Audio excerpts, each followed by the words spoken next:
मुंबादेवीचा आशीर्वाद आणि मराठी माणसाचा आशीर्वाद हा शिंदे साहेबांबरोबर आहे. हिंदू हृदय सम्राट बाळासाहेब ठाकरे खर तर मुंबादेवींनी बाळासाहेबांना आशीर्वाद दिला आणि मुंबई बहरली बाळासाहेबांच्या आशीर्वादामुळे. आणि त्यानंतर आज ही मुंबादेवी यांच्यासाठी शिंदे साहेबांना आशीर्वाद देणार आहे की ज्या वेळेला कोरोना होता त्यावेळेला मद्यपान, हॉटेल्स, बार या सगळ्या गोष्टी शहरीच्या चालू होत्या आणि खर तर मंदिरं बंद होती. विशेषतः गणेश मंदिर, सिद्धिविनायक, मुंबादेवी या सगळे मंदिर आपले बंद होते.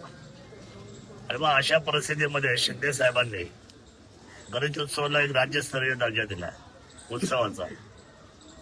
आणि हिंदू संस्कृतीची जी भावना सर्वसामान्य जनतेमध्ये होती ती भावना अतिशय ताकदीने अधोरेखित करणारा नेता म्हणजे एकनाथजी शिंदे साहेब आहे. मी आपल्याला जास्त काही सांगणार एकच सांगेल की मुंबादेवीचा आशीर्वाद शिंदे साहेब आणि जो सर्वसामान्य माणूस किंवा सर्वसामान्य कार्यकर्ता यांना ताकद द्यायचं काम शिंदे साहेब देत आहेत आणि देत राहतील. भविष्यामध्ये सुद्धा इतिहासाची जर प्रवृत्ती पाहिजे असेल तर छत्रपती शिवरायांची जी गादी आहे त्या गादीला ह्या शिंदे ह्या आडनावाचं फार मोठं योगदान आहे.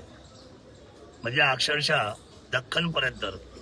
आणि इतिहासाचा जर विचार केला तर शिंदे जे आहे शिंदे परिवार हे शिंदे परिवार म्हणजे इतिहासामध्ये नाव घेण्यासारखा परिवार आहे. आणि तो असलेला नावाचा करिश्मा आजही सर्वसामान्यामध्ये जतन झालेला आहे.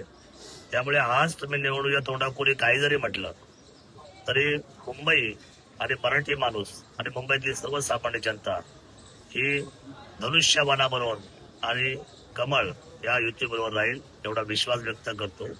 जय शिव.